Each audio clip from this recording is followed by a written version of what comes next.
This is our food, from our soil. The soldiers need it more, to free you. Free us?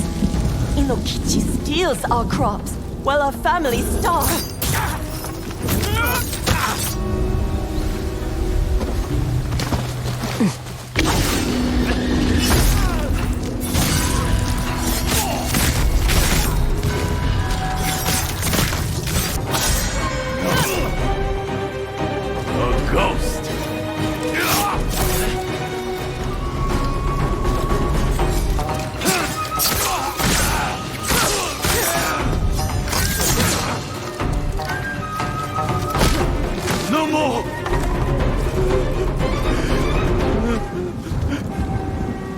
Tell me what you know about Saito.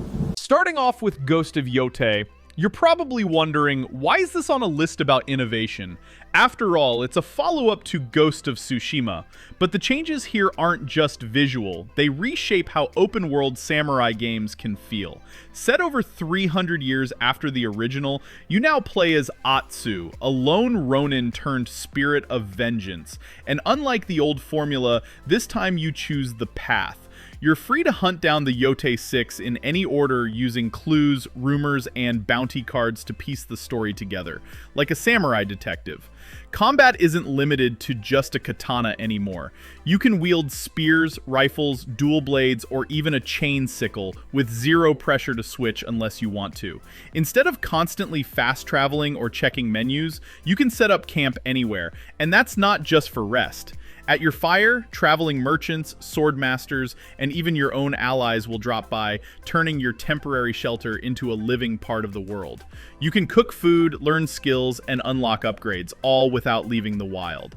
Exploration is just as organic. A spyglass replaces traditional map markers, letting you spot distant temples, enemy camps, or NPC trails with your own eyes. Clue cards in your journal help you track bounties and unravel legends naturally at your pace. And with cinematic visual modes like Kurosawa grain or gritty Miike filters, Ghost of Yōtei doesn't just play differently, it feels like you're living inside a wandering legend. Ghost of Yōtei launches October 2nd only on PS5.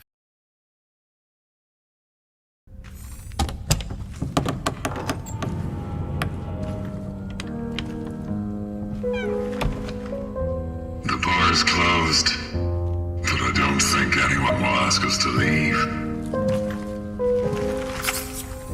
Come, join me. What is all this? Magnificent. Don't you think? Our work is to save them, not admire them.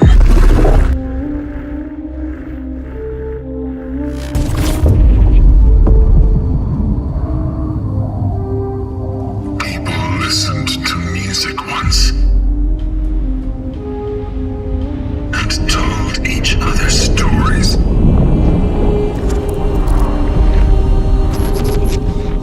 Unfortunately, the whole thing was not preserved. Don't shoot! This is how I do my own part in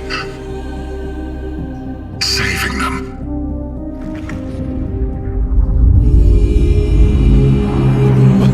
But it's dangerous outside. The disease! Everyone outside is exposed!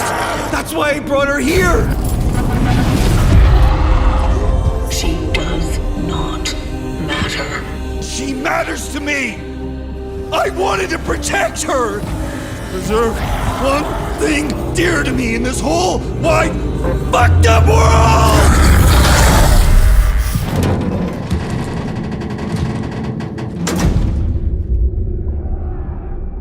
When can you value the time you've been given the most, if not here and now? It's a paradox. Or an anomaly, rather. Some kind of experiment, right? This is solace. What are you doing? Preserving.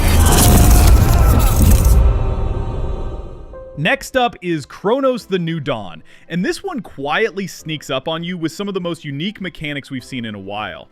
You play as the Traveler, jumping between a desolate sci-fi future and a brutally realistic 1980s Poland locked under martial law. Your mission is to find specific survivors, not just anyone, and extract them through time rifts. But there's a limit. You can't rescue everyone, so every decision matters. Do you save the skilled engineer who might rebuild the future, or the grieving father begging to be taken back? These choices don't just affect the story, they alter the environment, shift world states, and change what horrors you face next. Combat is slow, grounded, and unforgiving. There's no flashy dodge roll, no action movie flourishes. Instead, you manage limited ammo, fragile weapons, and tools like torches or flares. The real twist, the enemies, called orphans, can merge together if you leave their bodies intact. Kill one in the wrong spot, and you might accidentally create a towering mutation that corners you with no exit. But Cronos isn't just about survival, it's about pressure. Moral, strategic, emotional. Every moment, from who you help to how you fight, leaves a permanent scar on the timeline. And with its brutalist architecture, analog tech, and haunting folk synth soundtrack, the entire game feels like stepping into a decaying memory. Cronos the New Dawn launches worldwide on September 5, 2025 for PC, PS5, Xbox Series X and S, and Nintendo Switch 2. Coming up next is RECUR, and no other game on this list messes with time quite like this. You're not a soldier or a scientist, you're just a postman caught in the middle of a collapsing world. But suddenly, time bends to you. And here's the twist. Time doesn't move unless you do. Walk forward and the world follows. Walk backward and everything rewinds. Explosions reset, rubble flies back into buildings, and collapsing towers reassemble in reverse. It's not a gimmick, it's the entire core of the game. You use this mechanic to solve puzzles and platform across disaster zones. Bridges that just crumbled, backtrack and freeze the moment before. A ladder that was blown away, find the exact second it existed and reposition your movement to make it stay. Every obstacle is like a physical timeline waiting to be edited, and you're the cursor. RECUR's art style adds to the charm. It's stylized, clean, but filled with kinetic moments, like watching a comic book get shredded and taped back together in real time. And all of it flows naturally because the game was built from the ground up to keep one rule. Time only moves when you do. It's clever, consistent, and completely player-driven. No UI clutter, no magic reset buttons, just movement, momentum, and memory. RECUR is coming soon with no fixed release date yet, but it's already making noise as one of the boldest puzzle platformers in years.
Sliding into the fourth spot is Phantom Blade Zero. And if you thought Souls-likes had already peaked, this one's out here rewriting the rules.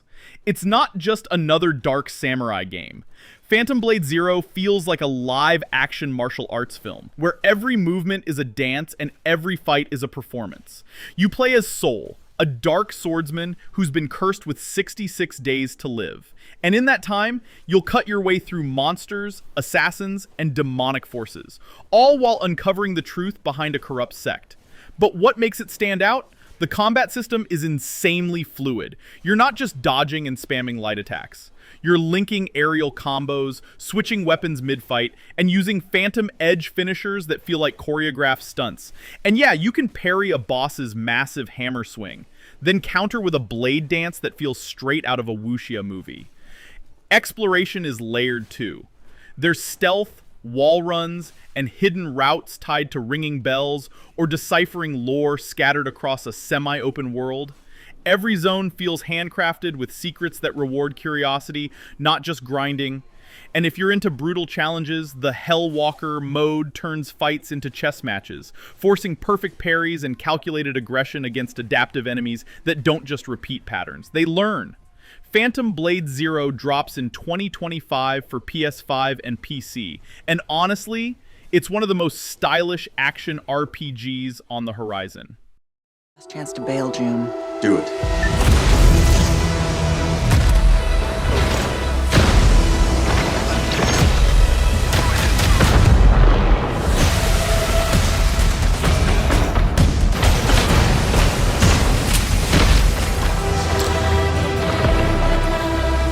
I'm not just here to look pretty.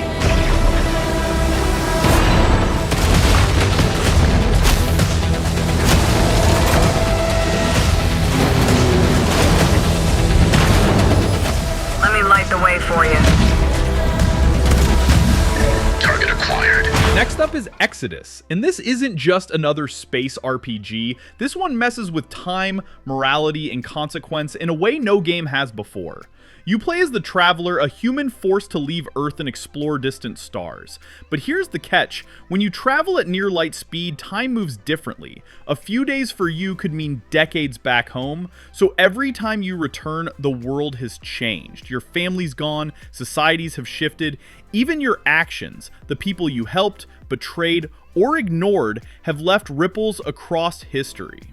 This time dilation isn't just story flavor, it's baked into how choices and consequences work. Steal alien tech for Earth's survival? Sure, but come back and find that same tech turned your home into a surveillance state. Gameplay blends third-person shooting, melee, and stealth with squad mechanics. You'll recruit a diverse crew, each with their own motives, loyalties, and branching paths. Think Mass Effect, but more morally complex. Every decision you make doesn't just affect your team, it affects entire civilizations. And visually, it's next level. Vast alien biomes, haunting space ruins, and cinematic sequences backed by a voice cast that includes Matthew McConaughey. Exodus is in development at Archetype Entertainment, the new studio founded by BioWare legends, and it's aiming for PS5, Xbox Series X, and PC. No release date yet, but this one's looking like the sci-fi epic of the decade. Sliding into the sixth spot is Hirogami, and trust me, you've never seen platforming quite like this. At first glance, it looks like a beautifully handcrafted papercraft world, but Hirogami isn't just about the visuals. You play as Hiro, a lone wanderer in a land corrupted by darkness called the Blight. And here's the twist. Hiro can fold himself into origami shapes. We're talking full-on transformation into a bird for gliding, a frog for high jumps, an ape for breaking through obstacles, or even flattening into paper to slip through cracks and ride the wind. The entire game is built around this idea. Every puzzle, every piece of terrain, even enemy encounters, they all respond to the form you take. There's no button mashing here. Combat is minimalist but clever, using a paper fan to push, pull, and scatter the Blight. It's more about timing and utility than raw power. And the environment? It's reactive. A rolled up armadillo form lets you barrel through traps, while certain paths only open if you flutter across like a paper crane. You're constantly thinking with forms, and that alone keeps the gameplay feeling fresh. Add in a soothing traditional Japanese soundtrack, a striking origami visual style, and a demo that already has players buzzing, and you've got something genuinely new here. Hirogami is launching on September 3rd, 2025 for PS5 and PC, and it's already shaping up to be one of the most original platformers in years. Next up is Judas, and no, this isn't just BioShock in space. It's a full-blown reinvention of how first-person storytelling works. You play as Judas, a rebel trapped on a collapsing starship called the Mayflower, a floating society where AI runs everything and free thought is a crime. But what makes this game different isn't just the setting, it's the way the story bends around you. Developer Ken Levine calls it narrative Legos. That means every choice you make, who you trust, who you betray, who you ignore, changes the way characters react. NPCs remember, they adapt, and the story reassembles itself as you go. There's no one path, no guaranteed outcome, just an evolving web of cause and effect. And then there's the death mechanic. When you die, Judas is reprinted, but not without consequence. You lose pieces of yourself. A weapon, a trait, maybe even a bond with another character. Death isn't a reset button here, it's part of the story. Combat feels familiar, a mix of plasmid-like powers and gunplay, but the emotional weight behind your actions makes each encounter feel personal. You're not just surviving, you're unraveling a machine-run society while deciding whether you're its destroyer or its final hope. Judas is set to launch on PS5, Xbox Series X and S, and PC. No release date yet, but when it drops, it could change what we expect from single-player games.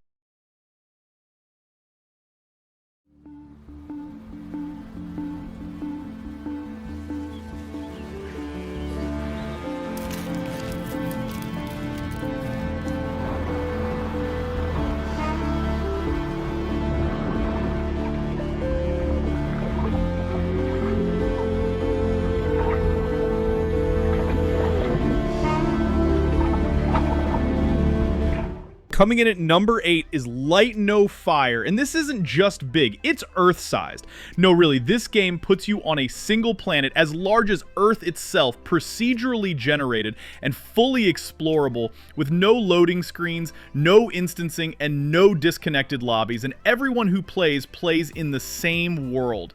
That alone changes how exploration feels. You could discover a floating ruin, build a house on its edge, and weeks later, another player could stumble across it and see your name etched on the wall. But it's not just scale for the sake of it. Light No Fire blends survival, fantasy, and RPG mechanics into one seamless sandbox. You can tame a dragon and fly over mountain ranges, build a village in the middle of a glowing forest, or dive into the ruins of ancient civilizations looking for clues about the world's past. The game puts community at the center. Want to build a settlement with your friends? Do it. Want to go it alone and carve your own legend across continents? That works too, and everything you leave behind, structures, names, even stories, becomes part of the persistent world that others will find. There's something refreshing about its tone too. No space opera, no post-apocalyptic horror, just a fantasy world that feels inviting, massive, and alive. It's the kind of ambition we haven't seen since No Man's Sky, but this time Hello Games is grounding it all into one living, breathing planet. Light No Fire is coming soon to PC. No release date yet, but if they pull this off, it could redefine what open world really means.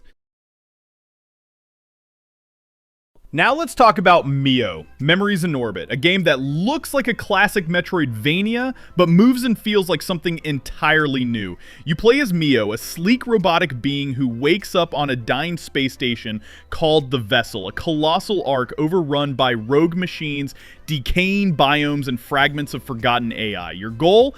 Uncover lost memories and revive what's left of this drifting metal world before it shuts down for good. What makes Mio so interesting is its flow. You don't just run and jump. You air dash, grapple, wall stick, chain attacks midair. The entire traversal system feels fast, fluid, and intentional. Every hallway becomes a playground of movement and momentum.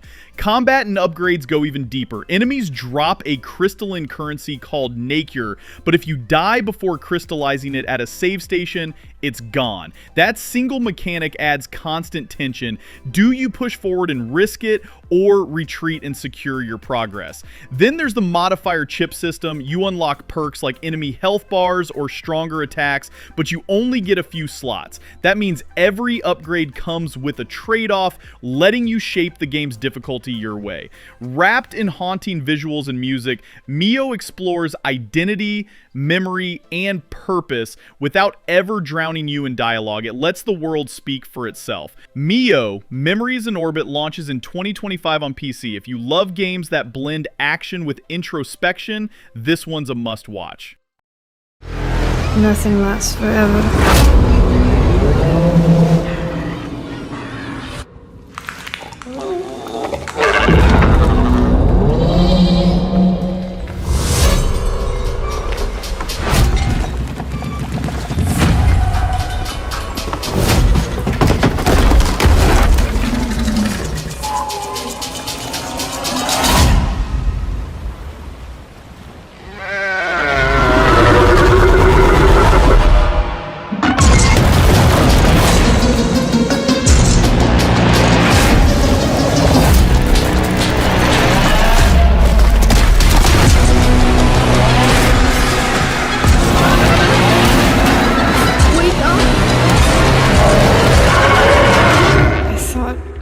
Dead. And closing out the list is REANIMAL, a psychological horror game that doesn't just want to scare you, it wants you to feel it. You play as a brother and sister stranded on a fragmented island shaped by trauma. Together, you search for your missing friends, but this isn't your average horror setup. Every shadow, every creature, and even the world itself is built from the twisted memories of these kids. It's fear reimagined, not through jump scares, but through emotional weight. And here's the clever part. REANIMAL is designed for 2 players with a shared camera that never cuts away. Whether you play co-op or solo with AI, both characters are always in frame, which means the horror, tension, and puzzles are always shared. No split screen, no teleporting partners, just you, your sibling, and whatever's lurking in the dark. The island isn't linear either. It's broken into 3 zones, each holding a friend and a piece of the story. You explore at your own pace, by foot, by boat, uncovering environmental storytelling that speaks volumes without saying a word. The monsters, they're haunting, grotesque reflections of memory. Stitched sheep, puppet-faced hunters, creatures born from pain, and instead of combat, REANIMAL leans into hiding, timing, and cooperation, turning survival into a test of connection. REANIMAL is coming in 2025, built in Unreal Engine 5 and developed by the studio behind Little Nightmares. This isn't just another scary game, it's a bold, emotional leap into what horror could be, and that's why it earns its place on this list.